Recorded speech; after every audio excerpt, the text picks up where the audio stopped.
What is going on, everyone? How are you doing today? Welcome back. Alex is in the background doing a little bit of technical difficulties, so he will join us here in a minute or two as he gets his stuff sorted out. We've been working on it, but we didn't want to hold up the show. The show must go on, as they say, right?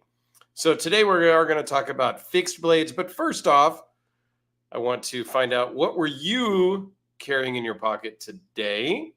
Anybody that's watching, please comment down below. Looks like we got Alex back. Can you hear me now, Alex? I can hear you, sir. How about you? Look at that. There you go. All right. So now the show can really continue. So what were you carrying today, Alex, before we jump into the plethora of fixed blades that we are going to talk about today? Yeah, we're going to get our fix on fixed blades. That's what we're going to do. We are. But what were you carrying today before we get into that? Oh, it's a knife I just bought. It's a Spyderco small fly. Oh, yes. Okay. So it comes with a wire clip. Yep. But not anymore. Oh, boy. Yeah, put a little Timascus clip on it. Hold on. Came out pretty cool. There you go. Yeah, that came nice. out. Yeah. So this is actually designed for those wire clip knives, but nobody ever said it would fit on this. And I bought one for my leash buoy, a replacement one, and then I just put it on this, and yeah. Okay. It's a really nice little knife. I'm going to actually release a little first look video on this one probably tonight, maybe tomorrow. But pretty cool. I got it on sale it was like a week or two ago at Knife Joy. Oh, that was part of your sale bid, because I saw you the Spyderco Subvert also on sale. Yes. So those two knives came in the same box. Those were the two that I bought. Very cool. And it was like, I think these are like 220 or 30 bucks. It was like 165 bucks. So I was like, done. Okay. So very cool. It was cool. It was a good deal, and I found out after the fact that there's a sprint run version of this in crew wear. And what is that deal? This one's it's just S30. Okay. So yeah, it's just your typical, nice flat grind. But this thing's a cutter. It came pretty sharp. What's really interesting about this knife, though, that kind of has me, it doesn't reduce the functionality, but it's weird because most bally songs I have two handles that kind of like they line up right against each other, and you can latch them together to make like a handle, right? Right. But that not this one. That's fully open. That's it. That's it. And it rests all that pressure on that Zen pin on the inside. So it gives you a little bit of spring, when you're like gripping on it. Which I don't know if I dislike that or not. Right. Like I'm it's still different. figuring that out. Yeah. But it flips like, it flips nice. Like it doesn't I, for one, don't like different. I like it to be as expected. So that would throw me off for sure initially. I may get used to it, but initially I'd be like, what the hell? It's weird, for even a Bali song. And the other thing that makes it really weird too is the size, right? Like the size is for a butterfly knife. If you've never flipped a butterfly knife, right? Like round handles are nice, right? Because you can twist it with your fingers and like kind of change the orientation of the knife easily. So this kind of weird, like squared off, is different. Yep. And then the length was the weirdest thing about kind of learning to flip this thing. Yeah, because it's very short. It's super short. So, and this actually comes from a lineage of like 3 or 4 knives prior. There was the small fly one, there was the regular Spidey fly, and a couple other Bally songs they made. They made a Spabo one that had like a weird, crazy recurve Tonto thing. Okay. But there's some other cool things they really thought out well. Like the spring latch on it, you just squeeze the handle and you see how the spring latches and flips over, right? I So like on that. a lot of, I do too. What's different about this, the way Spyderco did it, compared to not all but some like production Bally songs, is once they spring open, they're usually floppy, right? So once this one's out, it's like it's sprung, so it doesn't move. It keeps it out of the way. It keeps it out of the way when you're flipping it around, right? And you don't get where like this thing flips inwards and runs into the handle. So I guess there's all kinds of goods and weirds and I don't know, not good. I don't know. I like it. It's a lot to talk about. I gather that. All right. Well, I was still rocking the King battle. I figured you were. 120 plus days now. I don't know. I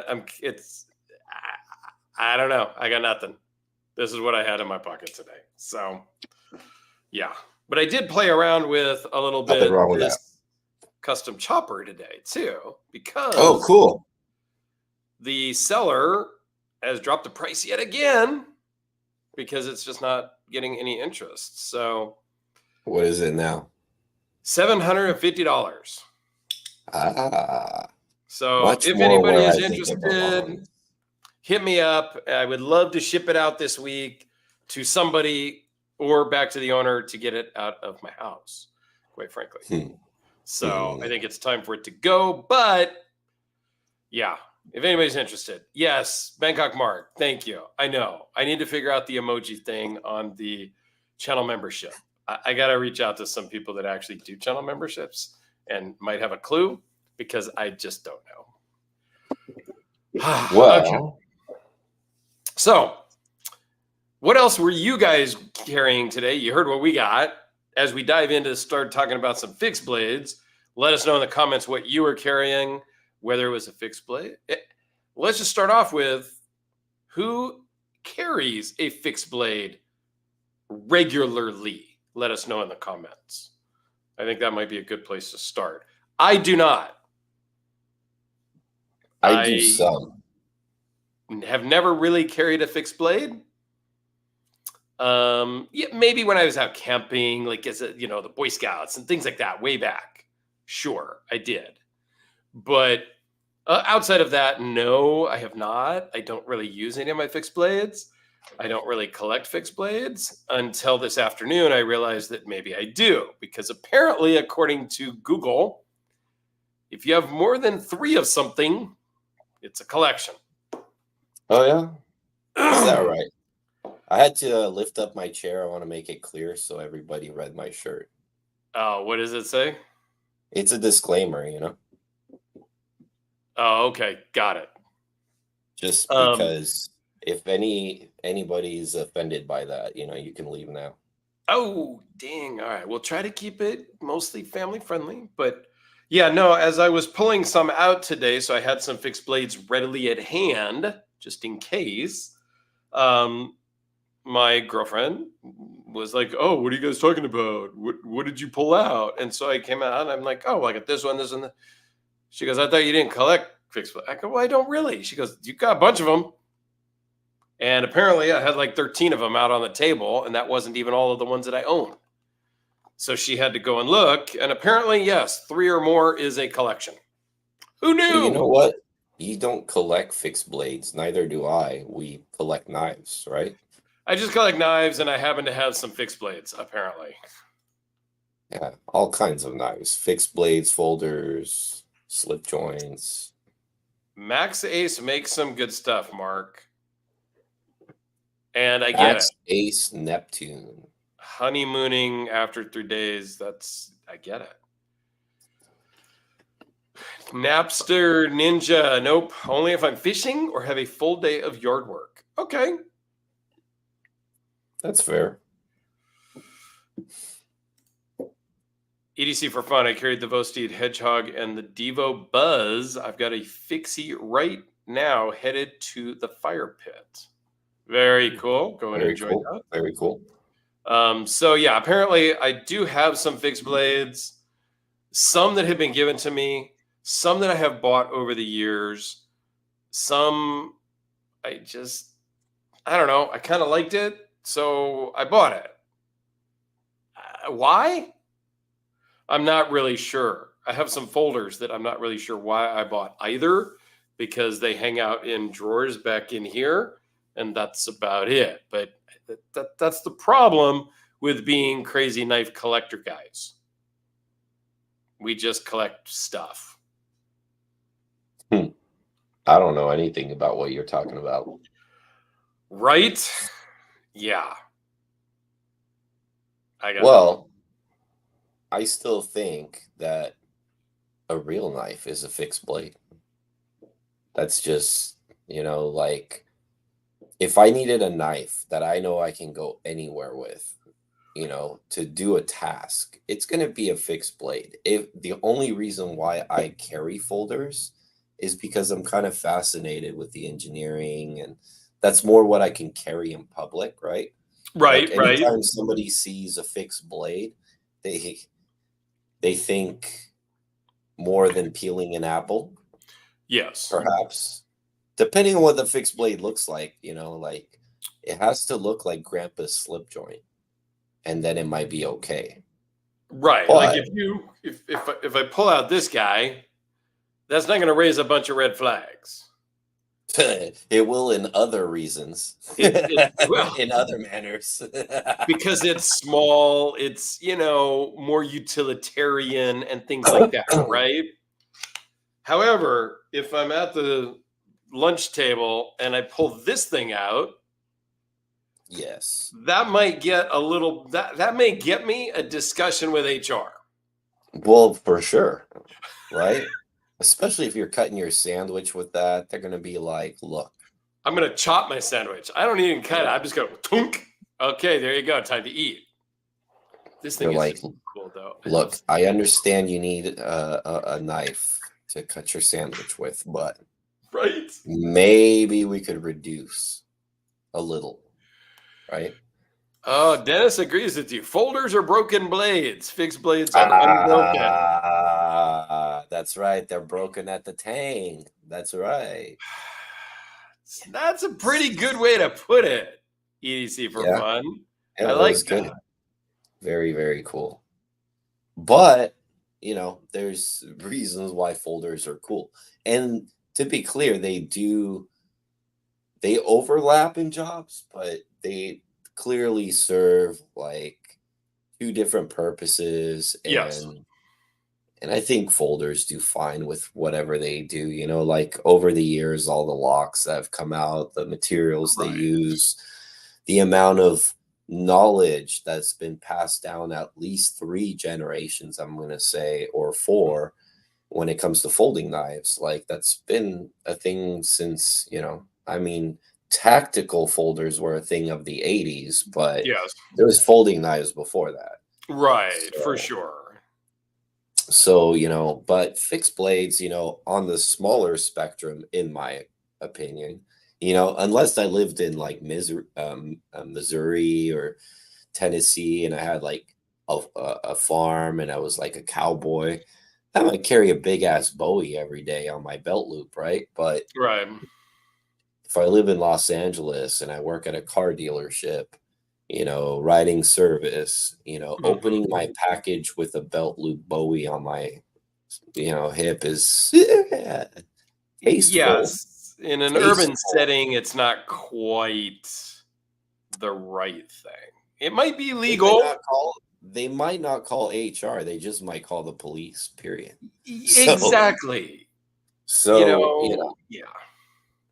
As society, and I believe in the knife. It's like one of those primitive tools that have helped us immensely throughout the ages as men and cavemen, or like throughout history. There's always been a cutting tool, whether it's obsidian rock that they, do the flint napping with, right? Or Right. whatever they do.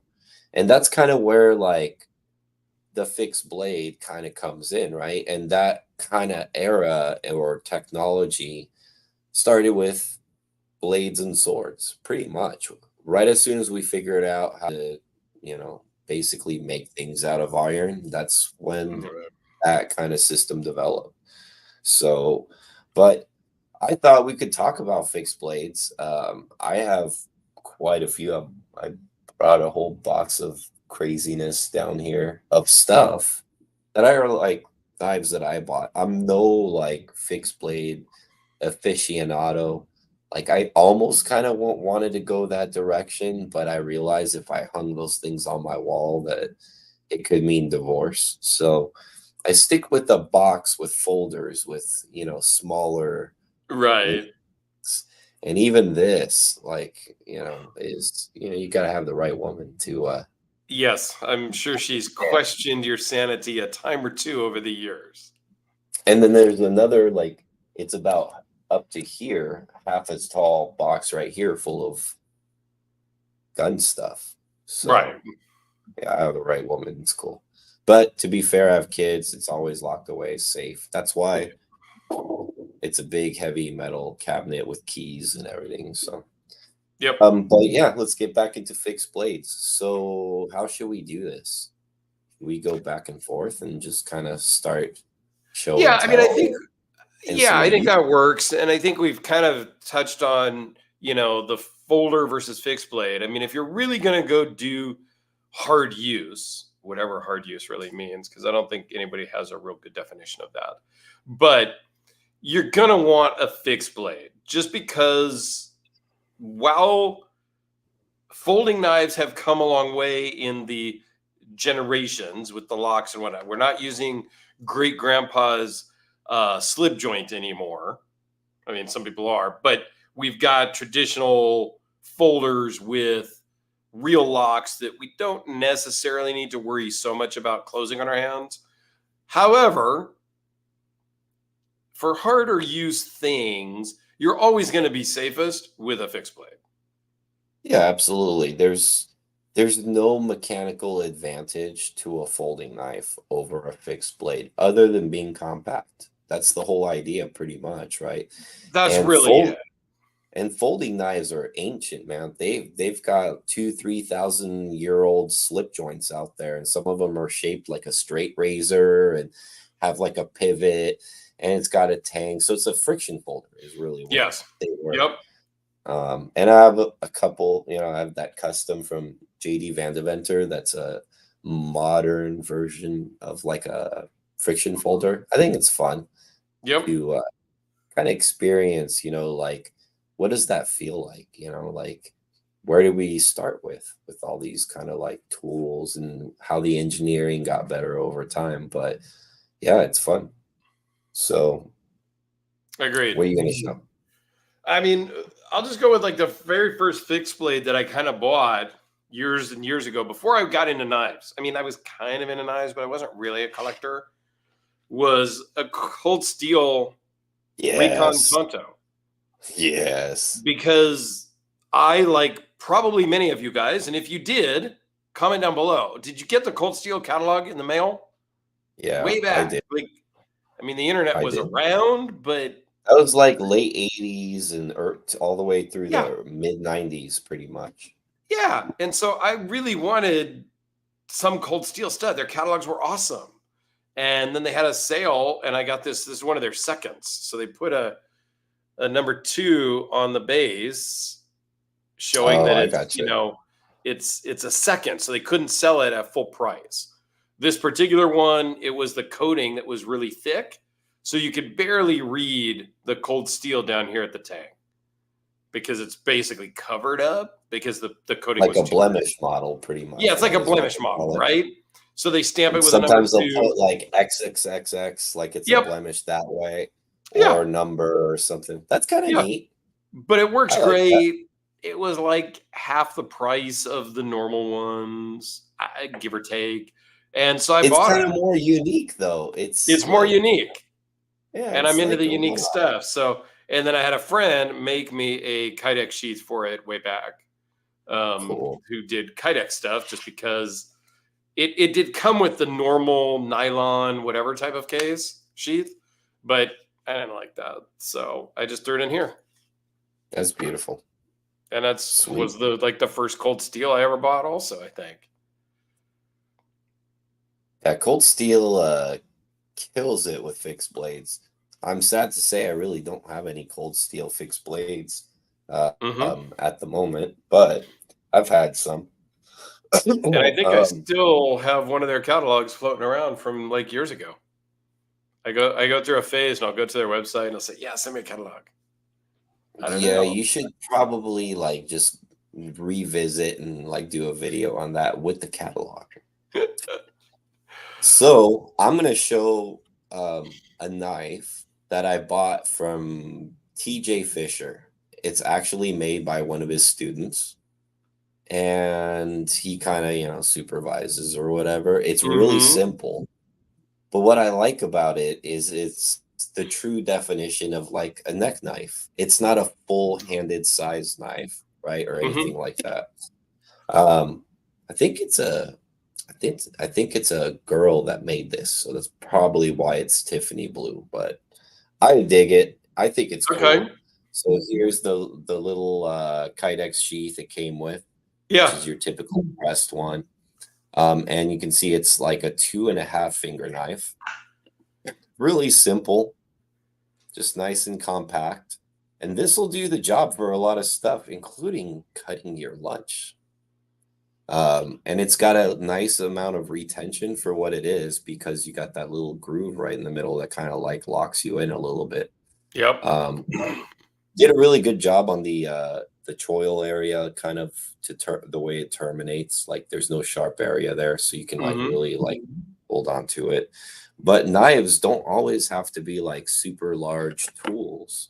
Like you don't have to think of a fixed blade as something that has to go on your belt and like dangle down this big thing, right? Like you can wear a neck knife around your neck, tuck it in your shirt, and that's your blade. On neck knives, I'm not really big on them. Like some of the rules with neck knives for me, for example, is there should always be a breakaway. This one does not have that, right? For obvious reasons. And then the other thing too is the retention when it's upside down. It's okay, on this one, but on some knives it's a bit light, and you don't want like a blade dangling and falling down your chest. That's never a good thing. So depending on how active you are, like I wouldn't wear this hiking like around my neck, because chances are I'm going to break that loose. So I probably just put it in my pack. So yeah, but that's a great point, is that I know I get hung up on blade length, right?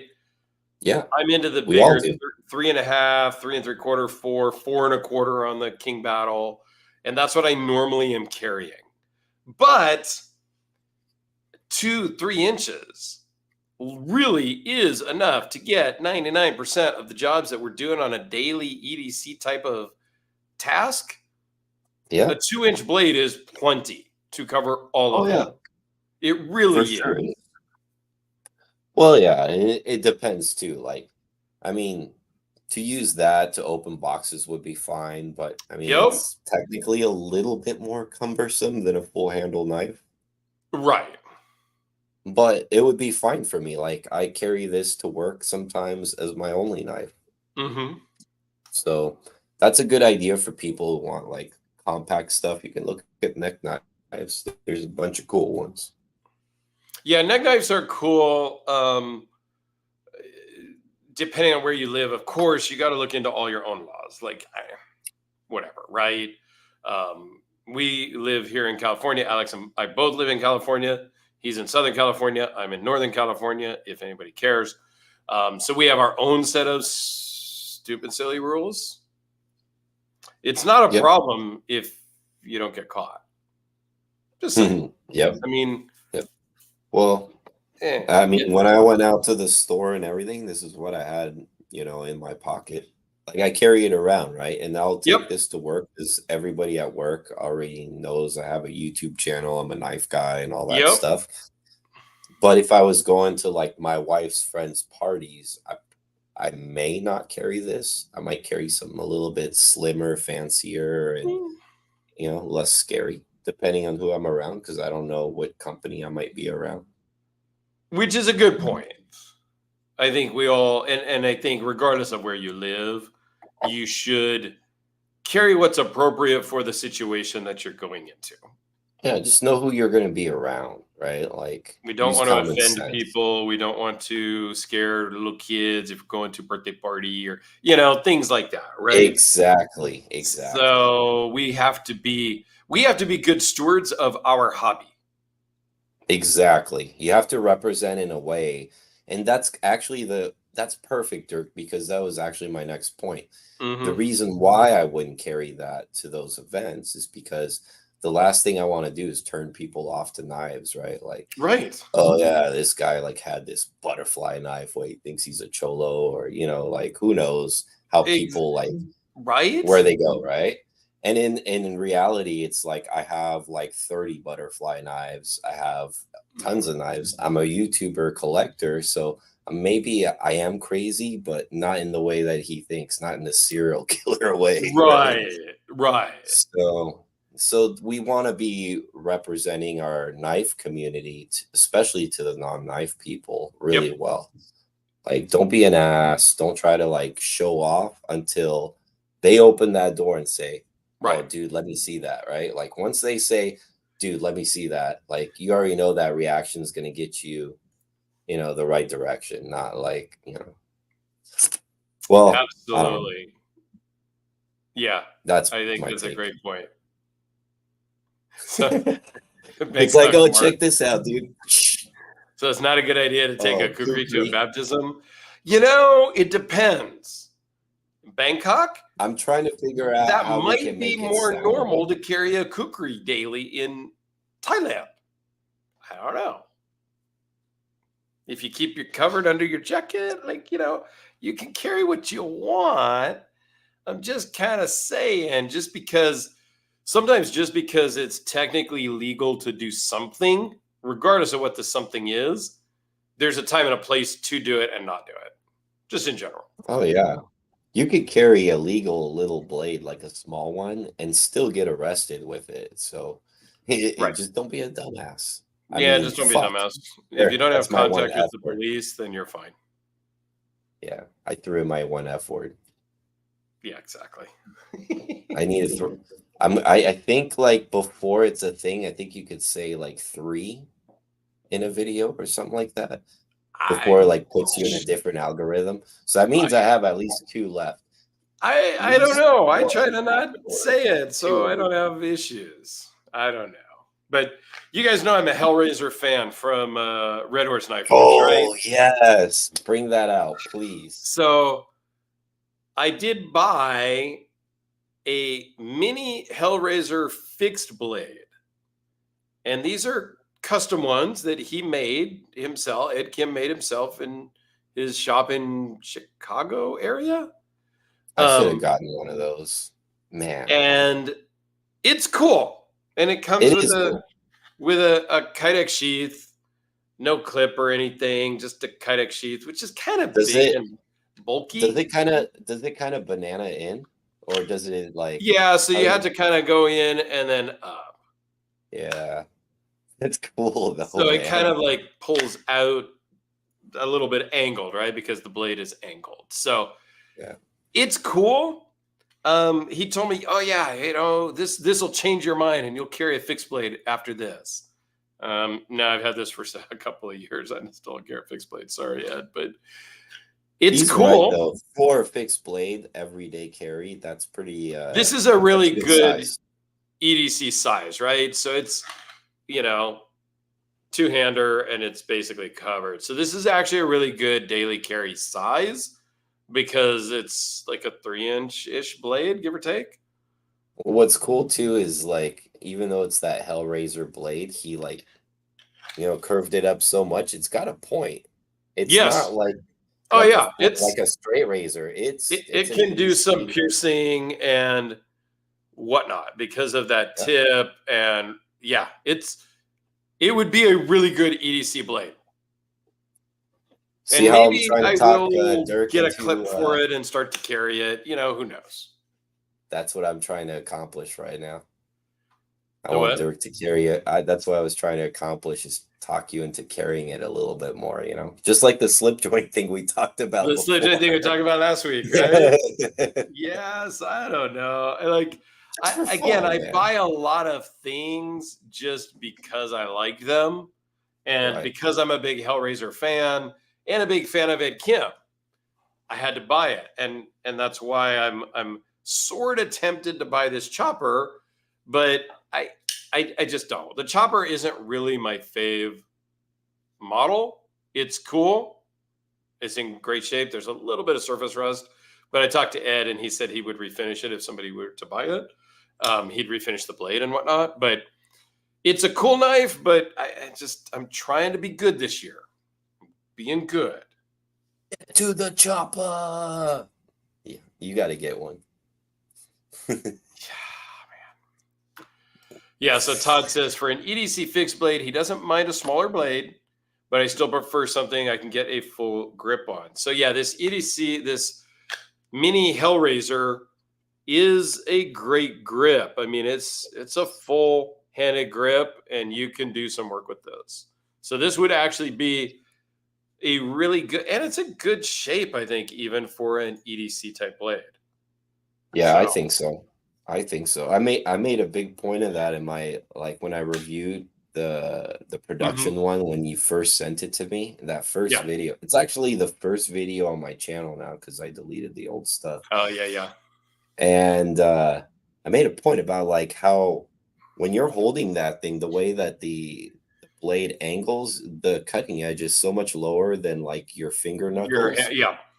So Yep. you're so comfortable. You're not like trying to do any kind of like wrist stuff going Correct. It's on. very ergonomic, the Hellraiser Super. line all across the board. Right. Yeah, I mean, like, so here is a production one, the folder. I know we're talking about fixed blades, but again, That's the one I reviewed. yeah, this is the one. So Yeah. the mini one is a little smaller, but this is a really good, because as you're holding it, it's angled, canted forward to really do some work, and you don't have to really tweak your wrist. Yep. That was my favorite thing about that design. That was the one design element that I was like, you know what? Maybe I was wrong. Maybe I do like these a little bit because they actually do work. And it was like super lightweight. Everybody I send this to wants one. Yeah. They make jokes about it. They talk crap about it before they handle one. Every single person that's handled one has either gone on their website and bought one, asked me if I've got one to sell. Everybody wants one after they handle it. It's just such a cool one. I have that fancy carbon fiber, like the marble carbon fiber with the blue accents. I like that one. Yeah, that's a cool knife, man. So Help with Gadget says, I haven't found an EDC fixed blade that I'll actually carry. Okay. I have an artisan cutlery sea snake I picked up at the first blade, but I rarely carry it. I'm not familiar with artisan cutlery, but that one's pretty popular. Like a lot of people talk about the sea snake and stuff. I haven't had one or anything like that, but I've heard it talked about. It's a good one. Yeah, Todd says the artisan sea snake and the Papa Bear knives. Funny you should say Papa Bear knives. Pocket Lucky are two of my most carried EDC fixed blades currently. So speaking of Papa Bear knives, I actually have two. He's now goes by Primitive Knives. Primitive. Oh, cool. He changed his name. I don't remember. Primitive Knives. What a pretty knife, man. So this one is very cool. Copper infused Baker forged Damascus blade. You know how you know that guy is really good, man? You know what, the craftsmanship portion that first stood out. Of course, the handle is crazy, but the polish on that Damascus is really nice. Like, that's a nice polish, man. Wow. Yeah, it's really crazy. And this was a gift from Aussie Mike. Wow, that's a great gift, man. That's a beautiful knife. And then the lanyard, I'm not a lanyard person, but I sent this off to Beard of Doom, and he put the little doodad on it. Because the way the sheath works, Oh, to pull it out. So far in, it was hard to get out. Like, I mean, it comes out, but so now I can just kind of wrap my finger around it, my pinky around, and then pull, and it works really well. Yep. So it's a functional lanyard, or as Doom calls them, doodads. Doodads. And so that's why I put it on. And then I also, speaking of Papa Bear again, I have just this other one. This is the Essential Gen 1 or 2. I don't remember. See, I love me a clip point, man. Primitive Bear knives. That's what it is. Primitive Bear knives. Yeah, these two blades say Papa Bear on them still, because this was before he changed his name, Todd. This one I really should just throw in the car and just have as a car knife in the trunk or something, like, just because but again, I don't know. That's a nice one though. I like that. They're both knives and they stick in the drawer, kind of that drawer right there. Nice. Well, one of the guys said earlier, they talked about like having an EDC knife, but he like wants a full size handle. So it sounds like he wants a small knife, but he wants a full handle, right? Yes. So I actually have one knife that it's very popular. It's American. That's great. And yeah, it's perfect for what he's describing. It's been rigged to another knife, so it doesn't usually come on this massive thing right here. But this guy right here is the one I was talking about. So this is the Izula. Oh yes, I've had one Izula before. I don't remember which model it was or whatnot, but I think mine was green like that too. One piece of 1095 steel. Yep. These handles I added on, but they're hollow, so you can store like fire tinder or whatever you want. Oh, okay. Also has a sharpening choil. See that? Yeah. Right? Inexpensive knife, but has a sharpening choil. Yep. The edge I actually did on this one, so that it's a little probably sharper than it was, but it's pretty much like a full grip knife. And I love this little knife. So if I want to take a small fixed blade, I take this with me pretty often, actually, because I have a separate little sheath for the other thing, but I just have it with this rig. But yeah, it's so easy to sharpen. It's small. You can do the neck knife thing with this thing if you want. The retention's really good on the sheath, and it kind of gives you what you want. You can even do like where you put the thing on it and just shove it in your pocket, you know?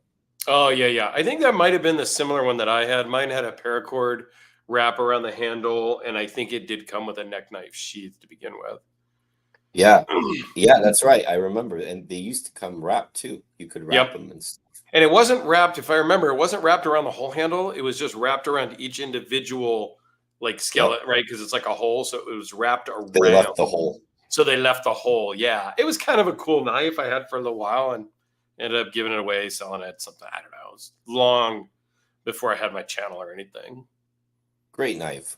Absolutely fantastic little fixed blade. I love these. And I think, well, when I bought this, I think it was like $76 or something like that. They're probably more now, because I think I bought this thing like close to probably like 8 or 9 years ago. But I think I got mine used for like $45 or something along those lines, you know. And they made a Damascus one too. They made a Damascus one too. Yes, they did. I almost bought it at that time, but I was being cheap because I didn't buy fancy knives at that time. Okay, I was gonna beat the crap out of it. Exactly. Todd Carr says, "Yep, I was looking at the Izulu 2, which is a touch longer in the handle, half an inch, I believe, but I could find where I pocket carry. I prefer stainless steel ones. Was looking at the Rookie Hornet in 14C28N. Oh, the Ryuk Hornet. Reich knives, well, it's not Reich. Maybe did he mean Reich, or was it? No. Probably meant Reich. Yeah. Yeah, I mean, like, stainless is cool. Don't get me wrong, but for fixed blades, it's not as big of a deal, and that's why I actually bought a coated one, Yeah. is because, and this has been like dumped in the water, like it's been neglected like crazy. Like I've done everything that I should not do except pry with it. Well, I've even done a little like mild prying with like wood and stuff. Yeah. And it takes the abuse like crazy because it's 1095 steel. The other cool thing about 1095 steel is with a little small sharpening stone in your backpack, this thing can get razor sharp super fast, and it keeps an edge really, really, really well. So what's up, Ozzy Mike? Thanks for stopping in, Mike. I know you're probably working because it's I think I'd have to look. It's somewhere in the 15, 18 hours. 7 hours or so. Time. It's Monday lunchtime, I think, for him right now. One of my coworkers is actually, I think, in about 6 months moving out there, man. I think he's moving like somewhere on the outskirts of Melbourne or something like that. Pretty cool. So Todd says, no, it was not Reich. Reich is a more premium brand where Rueich sells more budget-oriented folders and fixed blades. We'll have to look into them. Well, but he said 14C28N, and that is a great steel. It's Monday a cutlery morning, design 10 steel. a.m. in Australia, in Melbourne. Now, funny thing is, Melbourne is, I think, 3 hours different than Sydney. Because my office, where I work, is in Sydney. Well, we have an office. I work for a global company, has an office in Sydney, Australia, which is a different time zone than Melbourne. I didn't know that until recently. Australia is pretty big and has multiple time zones as well. Yep. Todd says it's pronounced rake. He believe it or not. Okay. Oh, that makes sense because the Chinese always do that with they like to lots of their mess with stuff. white guys. Yeah, and they always come up with crazy names too, like the Avenger Hero or the cataclysmic black hole or something weird like that.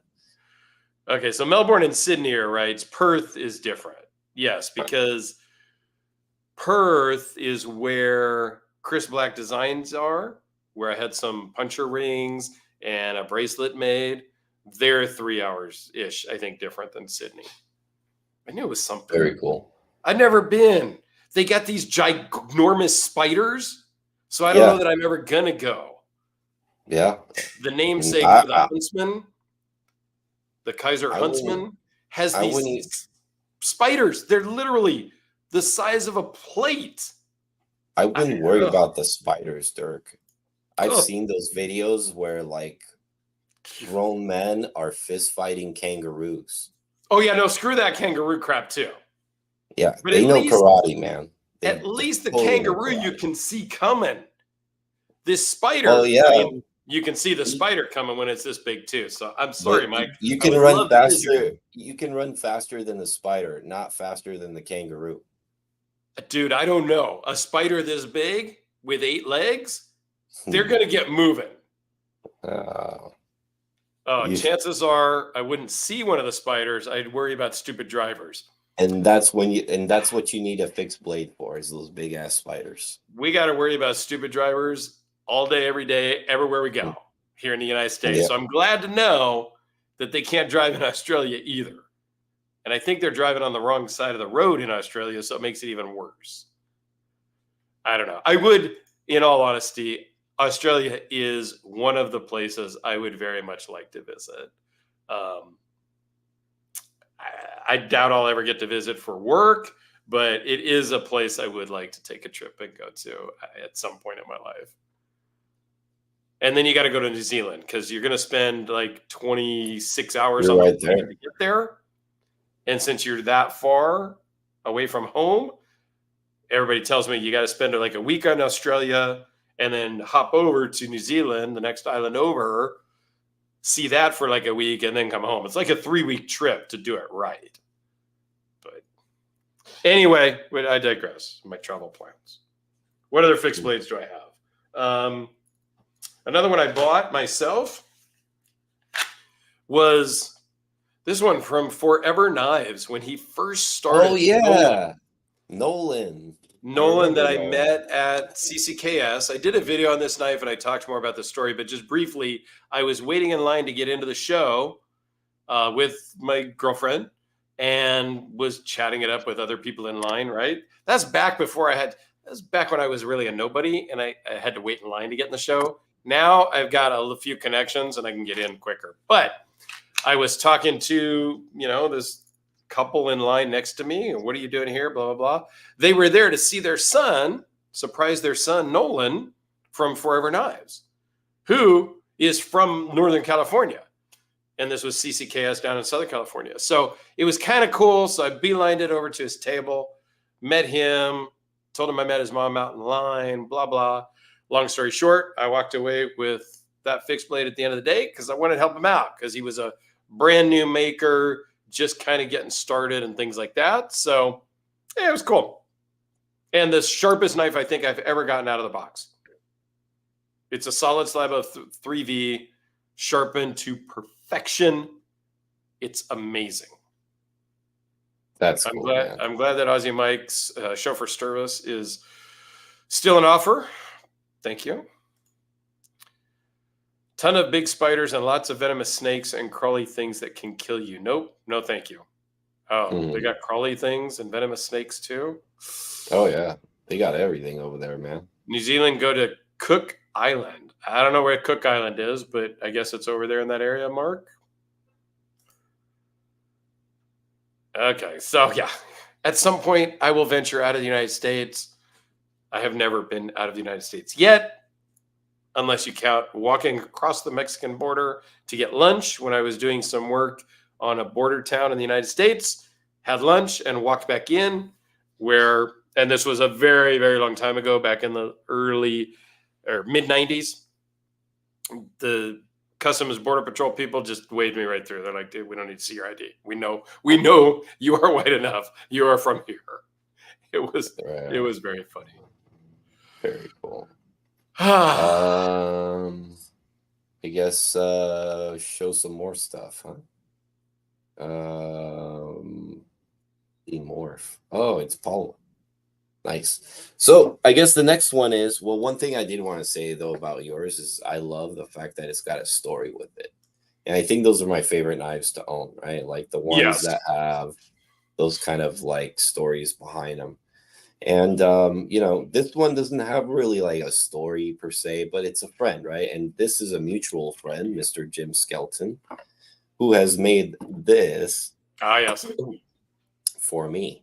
Now, the knife does actually have a little bit of a story because it does have a story. Yeah, not as cool as yours, but the story with this one is that Jim was looking for a G-Shock, the Tron edition. And then, we helped him find one. He was excited. We were talking about G-Shocks, whatever. And one day he asked me, he's like, what if we build a G-Shock knife? I'm like, what? Right? This was not my idea, surprisingly. Nope. That was Jim's idea. Yep. So I said, shit. Yeah, let's do it, right? Like we're gonna match up the watch with a knife, a custom fixed blade. So we made the scaphoid is what this is, and he had this really cool. I don't know. It's some kind of like resonated stuff handles, but he had this stuff kind of made, and then he had the blade lasered, and then I sent it to his guy to get the sheath made. Yep. So. This is actually a pretty nice EDC size as well. And then I got the folder too. It's in the car right now, but I got the folding version of this thing too to go with my custom fixed blade. So yeah, another cool little story. Just friends like out of nowhere saying, "Hey, let's just do this weird thing." I'm like, let's do it. I remember that whole thing when we found him the Tron watch and all that. And I kind of liked the Tron watch, but I kind of didn't. So we got it to Jim, and then Jim, kind of came up with the knife idea, asked me if I wanted a knife and if I wanted to buy a watch. I'm like, no, I'm not that into it. It's fine. But yeah, Tron was a great movie when it first came out. Also loved that movie. Watched it a million Well, times. what's funny is it's not even really officially a Tron edition G-Shock. It's just a metal G-Shock that they made that pattern with, and they just, Right. It's kind of unofficially the Tron version. yeah, exactly. So I think that there is some there's definitely some intent to that. That's why everybody calls it that, but I don't think they want to probably to pay for the rights. I don't know, because it's Well, it's Disney, kind of right? like Rolex also. Rolex doesn't actually name the watch the Batman or the Batgirl or the Hulk or the root beer. Yeah, it's a Rolex doesn't fans do thing. that. The fans do that, and then Rolex kind of adopts it, Yep. and then you can kind of search by root beer on their website, and it will pull up that GMT Master 2 that is that version, right? So similar with the Tron. And speaking of Jim Skelton, I do have a mini Hellraiser from him also. That So thing's cool. It it's glows in the dark. cool and it glows in the dark. And that's why how Jim sold it to me. He built it for somebody else, and that person backed out at the last minute. Okay, fine, it happens. Knife makers deal with that all the time, right? And so he sent me a video, messaged me a video of it in the pitch black, and then it kind of came up and it was glowing. And he goes, Dirk, I want to come Hmm. home with you, or something like that. And then he kind of went out into the light and he showed it to me and told me about it. And I like, can you say no to your friend trying to sell you a knife in that context? No. I said, hey, sure, what, how much? Like, I sent on PayPal and off it went, right? I mean, that's just how it went. Little story. And yeah, I it love does that. come in a very similar type of sheath from place in Texas. Yep, same guy. Mackey Leather Works, I think is what it is. Yep, yep, same Mackey guy who built Custom mine. Leather or something like that. Yeah, that guy's good. Yeah, he does really good. And I think he also makes holsters and stuff also, if I'm not mistaken. I could be wrong. I know that my brother has a good holster leather maker. Well, there's more types of fixed blades we can show, right? Like, because we've discussed neck knives, we've discussed like a couple of little handy EDCs. We showed a couple customs, right, for people who want the one-off, right? Like we had a couple one-offs right there. There's also boot knives, right? We always like to talk Oh, about boot boot knives, yes. knives. I think Bangkok So, Mark says that speaking of glow in the dark, Alex just posted a Ghostbusters OTF for sale today. that's a lie because it's over at Dirk's place right now. So, yeah, I don't think so. I mean, for anything's for sale for the right price, right? Yeah, Dirk's got rubbery arms to twist when it comes to knives. I don't have a lot of willpower sometimes. It's happened. It's got to be cool though. But it's got to be kind of cool. If it's like just a Spyderco whatever, I'm gonna probably turn you down. PM2, I'm gonna probably turn you down. But if it's something cool, I'm pretty susceptible.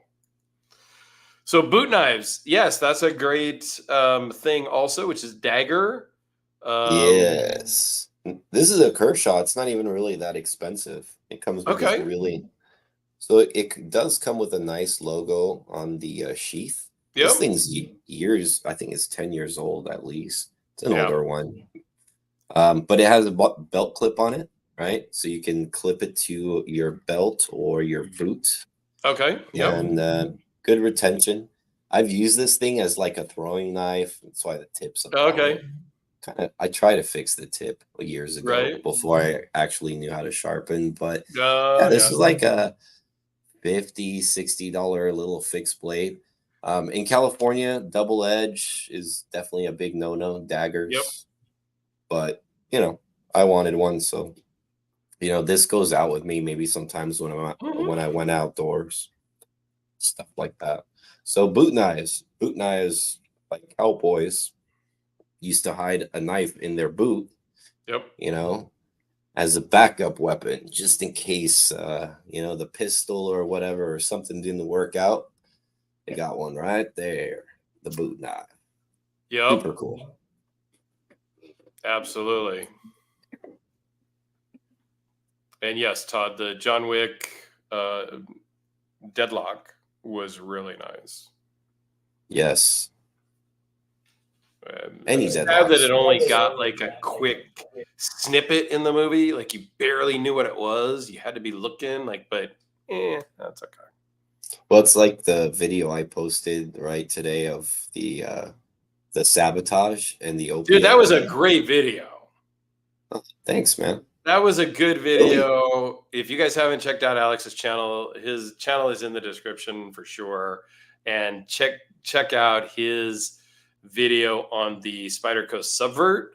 He has a inserted video of Jason Momoa unboxing a custom sabotage and a custom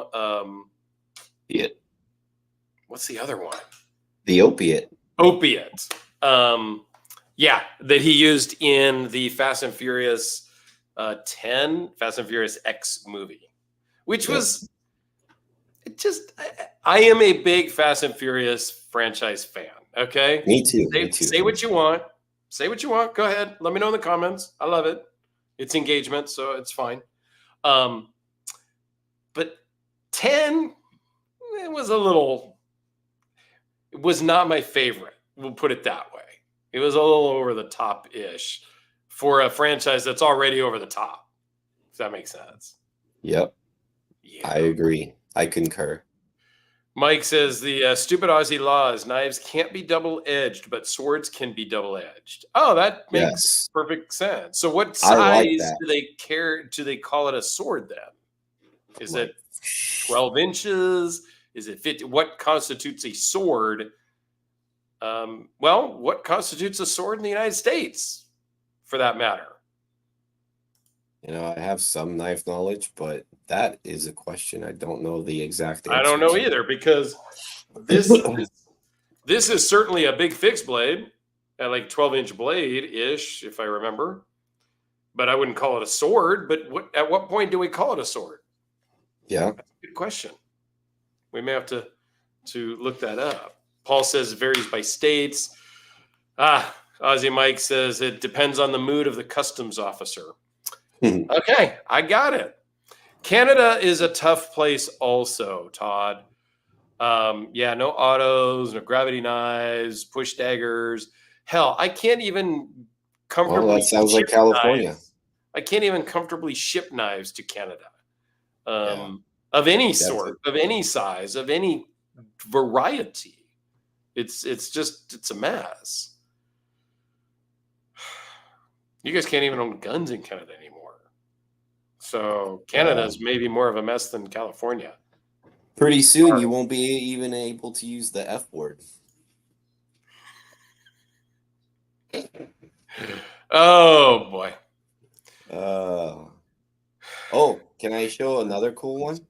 Odin Customs in the house. Hey, there he is. If you can't be on time, just show up when you can. It's okay. What's up, Kyle? Yeah, so I'm going to show another one. It's a fixed blade, but it's not a fixed blade. Okay, lay it on us. You remember this one? I think I do remember that one. One of my early videos when I first started out, Alex sent me a ton of stuff.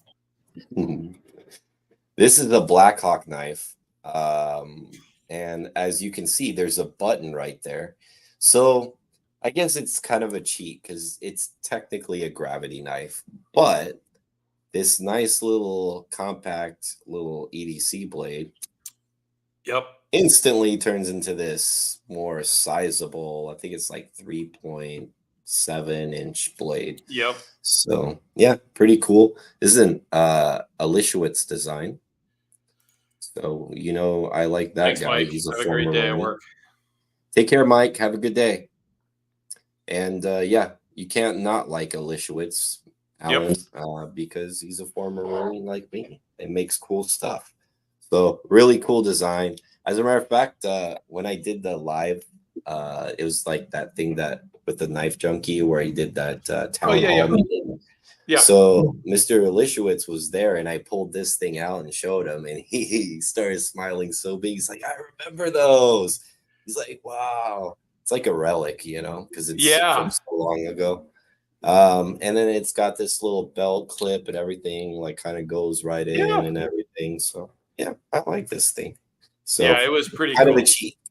Kind of a cheat, right? But kind of like the kind same of fixed blade-ish. Yeah.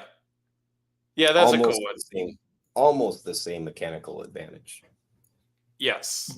All right, I think I'll show my last one here. I mean, not the last one I own, but the last one I'll show is a Frank Fisher fixed battle. Oh, that's a cool one too. I remember that one. And this was a knife that Frank made me specifically as a gift and hey, sorry it took me so long to get back to you and fix your knife. I'd send a knife in for some work and it took forever, which is not uncommon, and Frank was dealing with some stuff at the time. So yeah, he just he threw this in. AEBL, no sheath, no nothing. He told me, he goes, dude, I just busted this out for you. I'm throwing it in a box. It ain't nothing fancy. Don't judge me on it, but open boxes, give it to a kid, do something with it. That's cool, man. Yeah, there you go. So I did go off and have a leather sheath made for it that it's okay. I mean, it's better than cardboard that it came in, but yeah, I don't know. I sent it off to one Kydex maker who looked at it and goes, I can't make a Kydex sheath for that. It'll scratch it every time it comes in. And they didn't know how to get the retention on the blade shape, you know, which I get. So then I just had the leather thing made just because it's something. And I'm not going to carry this on my belt anyway, but it's safer to just throw this in the drawer, throw this in a bag, in a backpack, whatever, than just having a knife floating around. So a little bit of a story with that one. I love the battle as much like I like the Hellraiser. So I had to have a fixed Hellraiser. And there's not that many fixed battles out there from talking with Frank back in the day when he made that one. It's been a few years now. And looking around online and stuff, there are some. It's not the only one, and there's some super fancy ones that he made out of Damascus and things like that. But there's not a ton of fixed blade battles. So kind of perfect for my collection. Oh, absolutely. If anybody should have one of those, it's you. Yeah. So I like that. Yeah, so it's a cool one. I do use it to open some boxes and do some stuff with. It's you know, it's much more of a user, although I carry the King all the time and I use it for stuff. I just use my stuff. I don't even care. And maybe I'm broken. And I talked about that when I did a Rexford video the other day that I just filmed, a super expensive knife that I said, well, yeah, if I owned this, I would just carry it and probably just switch between that expensive Rexford and the King Battle back and forth day to day or whatever, and just have those two as my main carries because it's kind of doesn't matter at this point in life, the price of the knife. Just use it, carry it, enjoy it, have fun with it. Yeah, I agree with that. Yeah, it's only money. Well, we can make more. You out of fixed blades or what? Did I cover everything that I have brought out? I think I covered everything that I brought out on the table. I own a few others, but they're like one in the garage.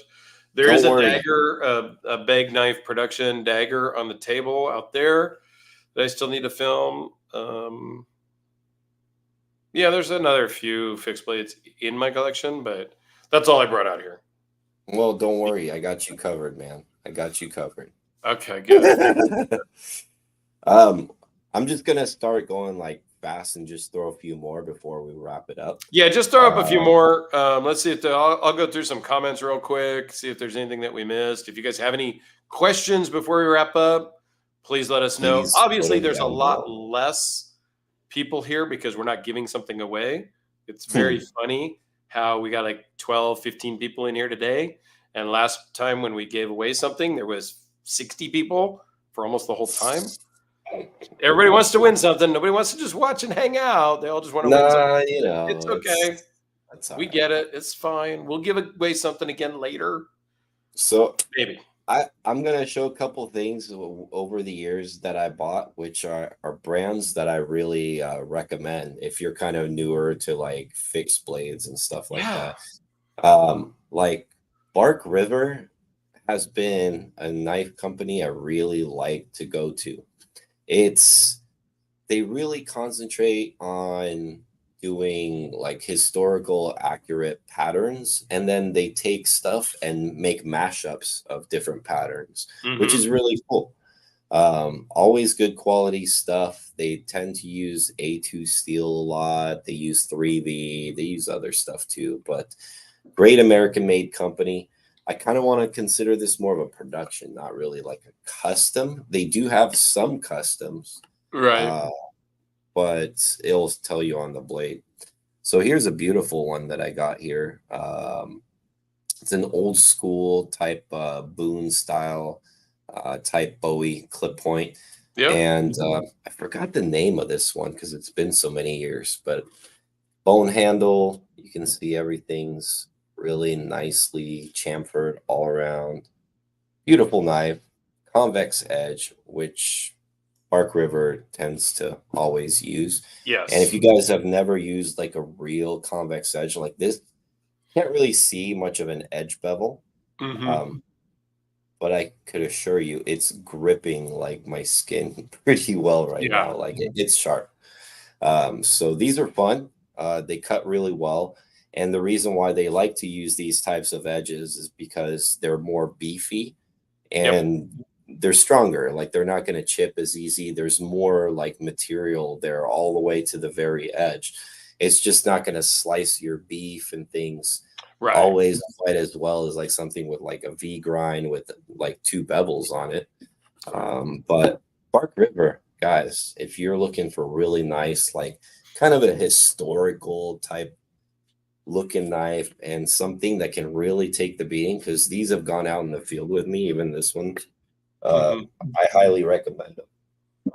Bark River makes some really good stuff. Yeah, as a matter of fact, over the years, this is my go-to. This is another Bark River. This one's got a C-Tech set of handles that's been polished out. This is it's called the Bravo Survivor, if I remember right, or the Bravo Bowie Survivor. That's a cool looking one. Yeah, and I got this. That other one was a first production, and so is this one. Yeah.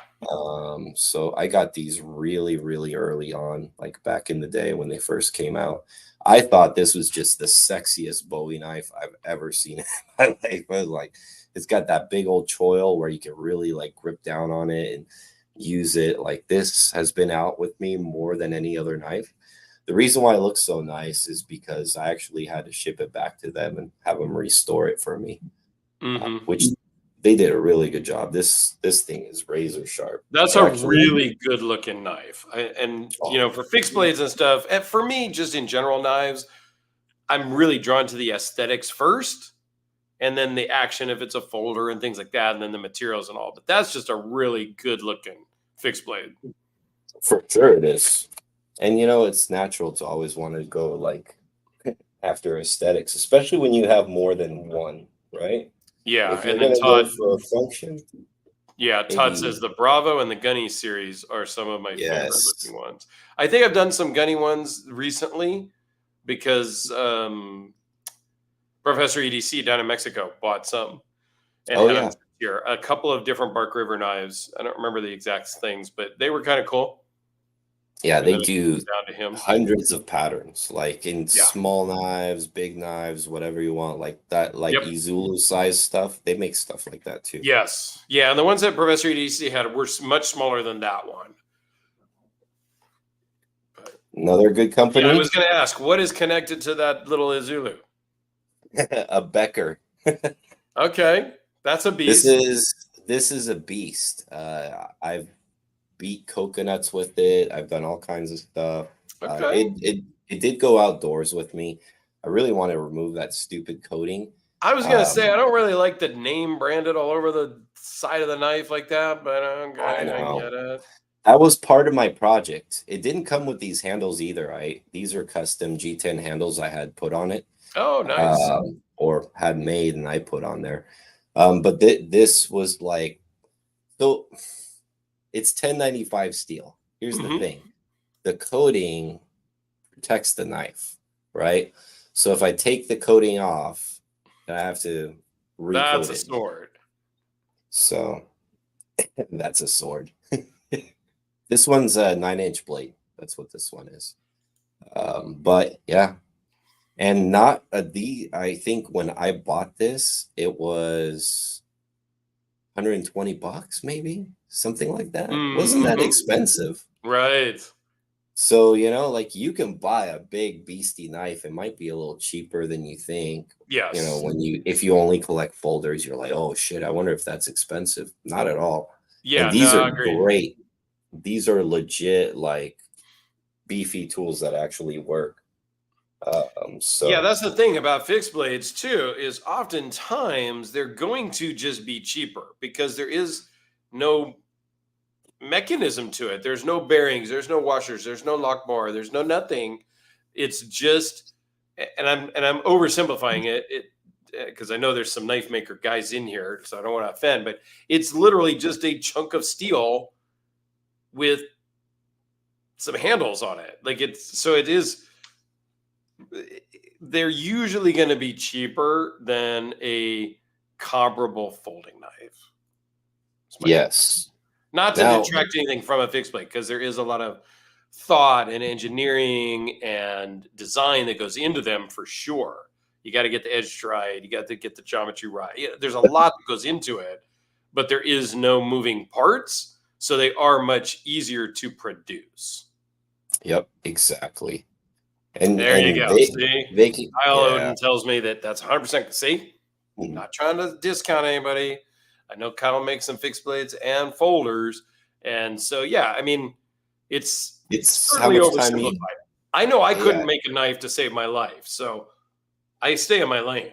You guys are the worker guys, and I fully respect all the knife makers out there. I'm not trying to say all that it's an easy thing, but fixed blades are easier than folders.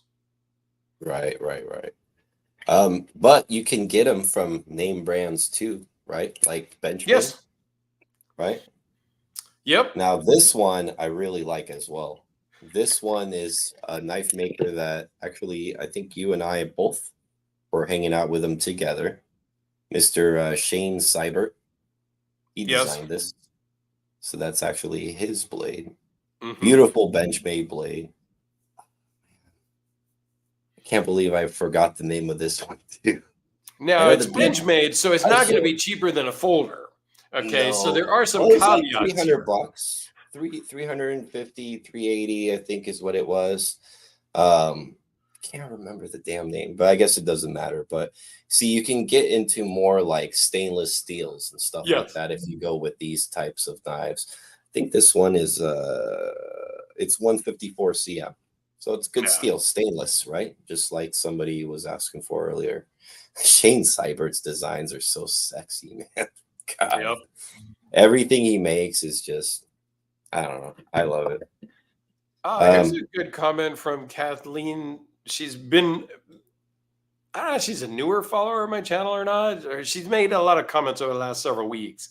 She's been more active, if nothing else. But for what it's worth, as a woman, I would probably never carry a fixed blade. But I have two that I use daily. What are the two that you use daily, Kathleen? I would love to hear. I don't want to make any woman kitchen jokes, but I'm guessing one of them is a kitchen knife. Oh, that's yes. The Benchmade prices have skyrocketed lately. It's crazy. I don't understand. I don't know what to say about that.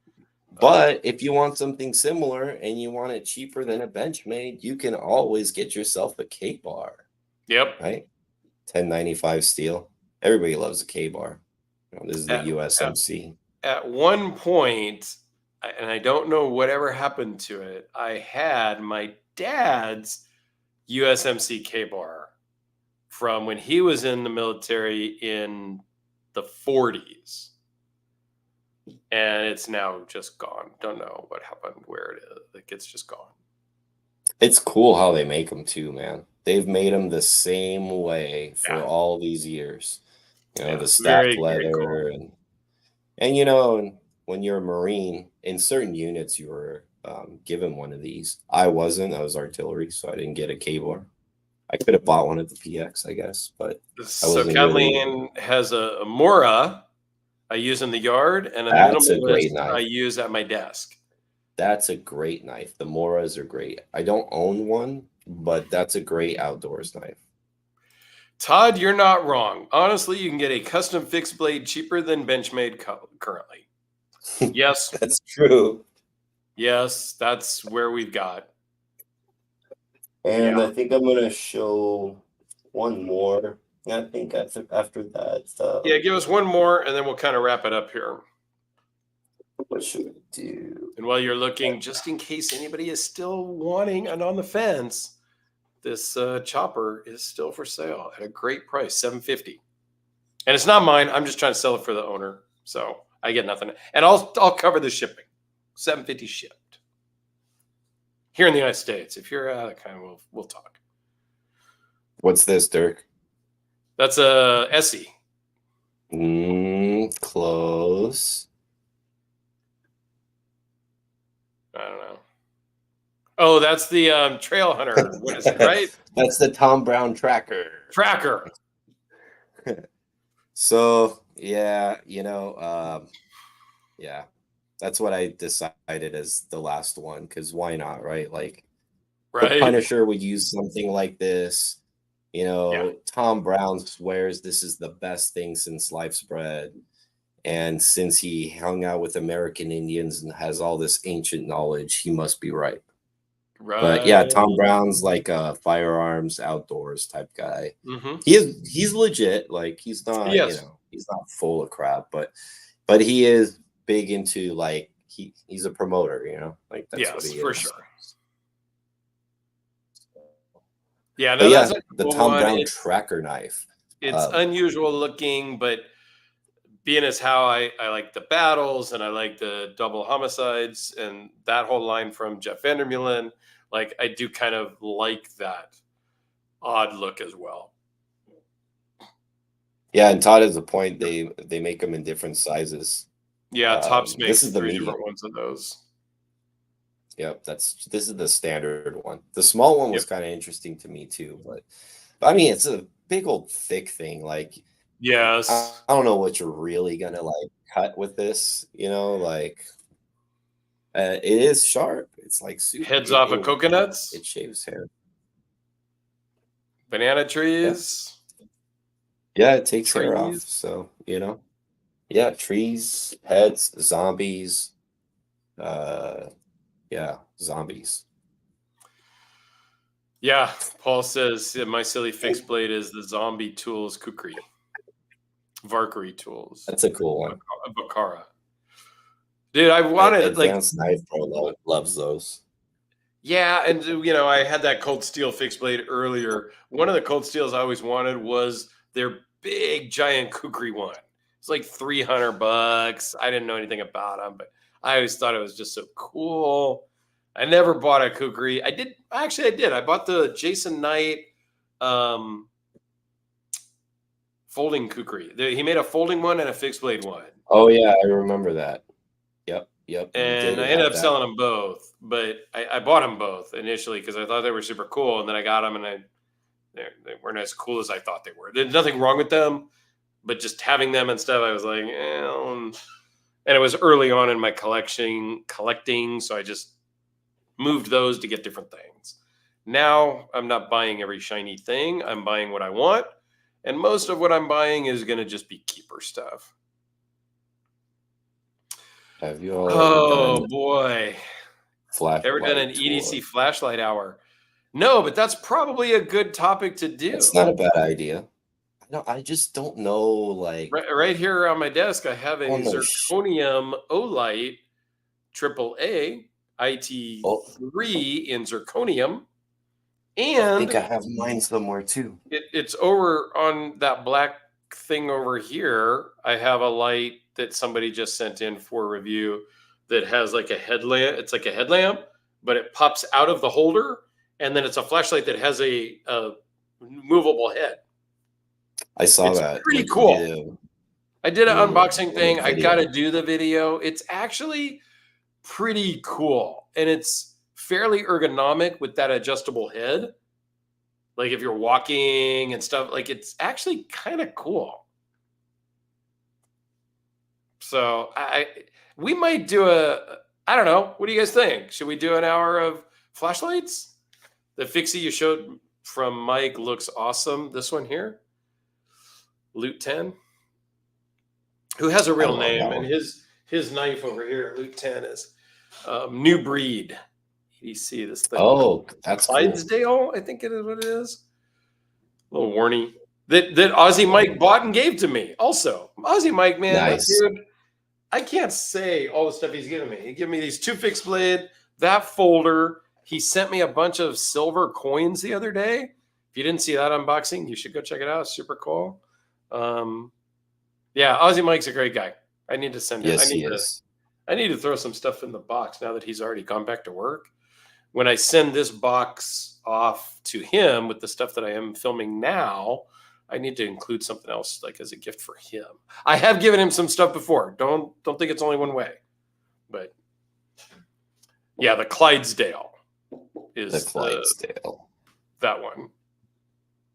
So yeah, well, super cool little knife. But yeah, let's talk about flashlights. Maybe not this next time, but we'll talk about flashlights because I actually have carried a flashlight daily since around, I'm going to date myself now. You guys already know I'm old. Since around 1988, 87, 88, I started carrying a flashlight, and I have carried a flashlight daily since then. So it's definitely something for me. And back then, it was the mini Maglite 2 AA's. That's ancient, Dirk. In blue. You're so ancient, Dirk. That I still have in a drawer or in the other, like, yeah, I still have 2 of those mini mags in blue that I carried. Like one of them was the original one, I think, from the 80s. So carrying a flashlight in the 80s makes you an old man. I guess so. Does it? I don't know. I am old. I have a grandkid now. Yes, it was a Maglite back in the day. And I still have my 3D cell Maglite. I still have my 3D Maglite, 3D cell Maglite next to my bed that I have had also since like the 90s. That same one. Yeah, those were great weapons just as much as they were for lighting. Yes. Yep. His cops carried big ones just for that reason sometimes too, you know? So, yes. Yeah, that's funny. Yeah, so we'll talk about lights. Yeah. We can do that. We still need to do a movie watch episode too. Yeah, we did a movie knife thing. We did movie knives, but we need to do movie watches. Yeah, I don't own any movie watches right now. You don't have to. I'd like to own a Bond watch still. And I had an opportunity to buy one, but I didn't. Brain Basher 3D light. Yeah, that's basically what it is. And I have a book on how to use it as a brain basher also. Yeah. It's literally, the book is like, I think it's called Tactical Flashlight. Oh, really? Yeah. I didn't even, yeah, that's got yeah, dude, I read a lot of stuff. Like, yeah. They're like, yeah, take the baton and crack him on the back of the head. Make sure you follow through 3 inches past the impact point. Yep. Oh yeah, my 3D Maglite is converted to LED. They also had an LED kit for the mini Maglite. Yeah, I think we can spend an hour talking about flashlights. All right. A lot of those old flashlights with crappy incandescent bulbs can be brought for cheaper and converted to LED for cheap. Yeah. That's true. I've only started carrying a keychain flashlight for a little over a year. They come in handy. The flashlight comes in way more handy than a knife on a general daily thing. No, Yes. never. Yes. No, that's blasphemy. A It's flashlight true. handier than a knife? I don't think so. Yes. When I was when I was going to an office, I would use my flashlight more in a day than I would use my knife. Well, that fucker better be like a laser beam to cut shit, or else it's not as good as a knife. Something would fall under the desk. I would have to go and do like change somebody's network cable under their desk. Like there was a ton of uses for a light in an office setting, and there's very less uses for a knife in an office setting, other than show and tell. Take the show and tell out of the mix.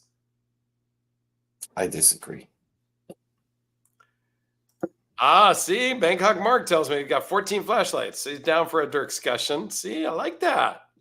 I'm down for a Dirk discussion too. You'll probably take more of the lead on that one because we'll do a flashlight thing. And Kyle agrees with me. We use a flashlight more daily than a knife. I thought you see, and I thought and here all along I thought Kyle really knew what he was talking about. I'm just kidding, buddy. I'm just so I got a little bit into the flashlight thing in the expensive stuff, but we'll save that for another like light topic video. But yeah, I only have really one really expensive light torch, if you will. I mean, I have two nice torches that were kind of up there, but I mean, this Olight zirconium one was like $199 for an Olight, but it's all zirconium, and there was a bunch of engineering on how they were able to make it out of zirconium because zirconium is so hard. But I really like zirconium. I also have a tactile turn pen that's in zirconium that was also like $299. That was like $299. The light was $199. I actually was really impressed by this little small. Oh, you know what? I actually have it right here.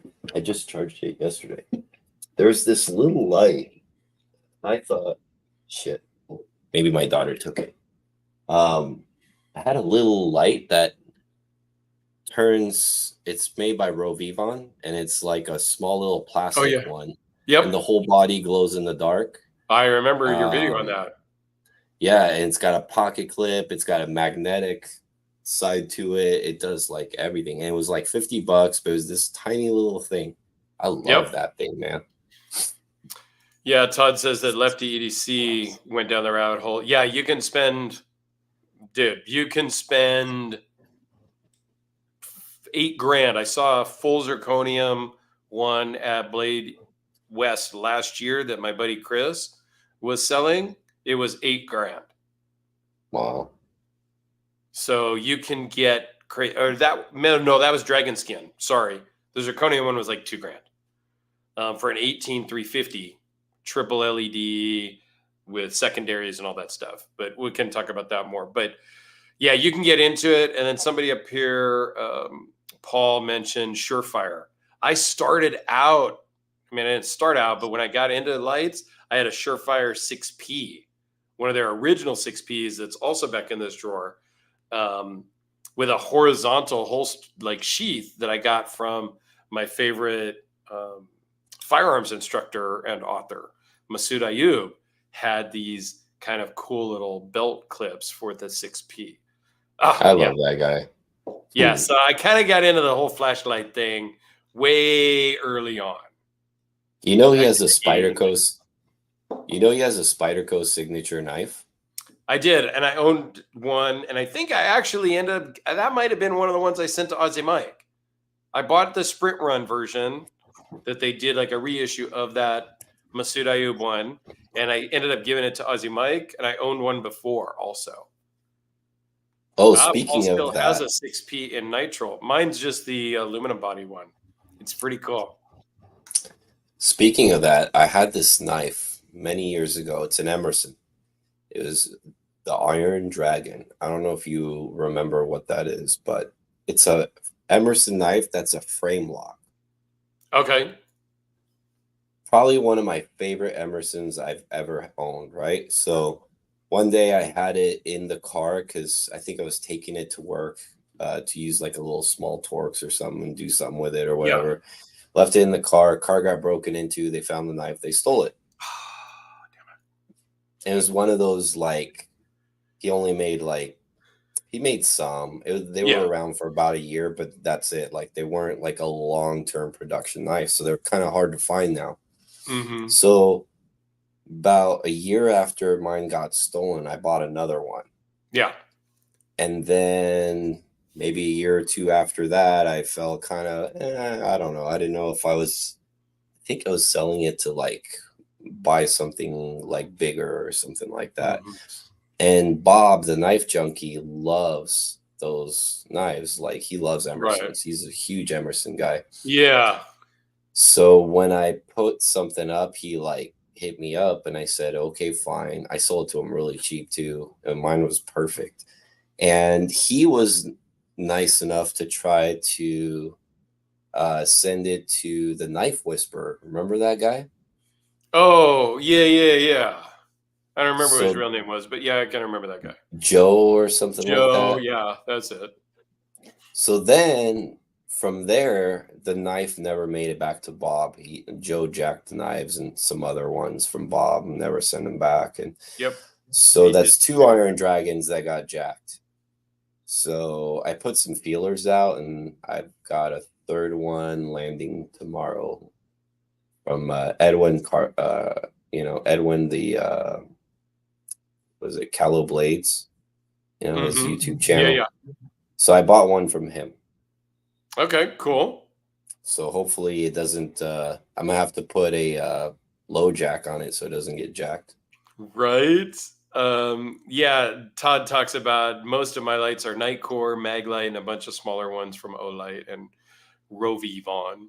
Nightcore, I just did a video on a Nightcore. My buddy I have a lot of law enforcement friends, and this one buddy is a sheriff out in Oklahoma.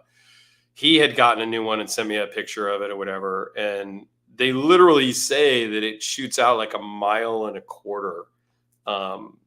Its throw. And man, it was like $100 on Amazon. I bought one.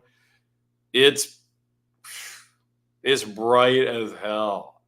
Yeah. And I went across the street over there to the high school and filmed like at 4:30 in the morning. And I light up the goalposts at the other end of the football field, 100 yards. No problem. You could identify stuff. I mean, it's cool. Nightcore makes some good stuff. Cool. All right. What else we got here? Delta Micro and Mini ASB, USB-C. Yeah. Okay. Go Streamlight. Streamlight and Surefire. Streamlight's good. Surefire's great. Let's save it for the episode, man. Yeah, I get it. Bangkok Mark won't buy Nightcore or Olight because of their proprietary batteries. On their rechargeable ones, the Olight, non-rechargeables are just AA, AAA, things like that. So I do get that. I wish they were more standardized in the battery world so you could just get a different battery. So, yeah, we'll do a flashlight episode for sure because it seems like there's a lot of interest. Cool. And on that note, I think we'll say goodnight. Thank you for hanging out. And for anybody that's watching after the fact, thank you. And we'll see you again in a couple of weeks. Thanks, guys. See you guys.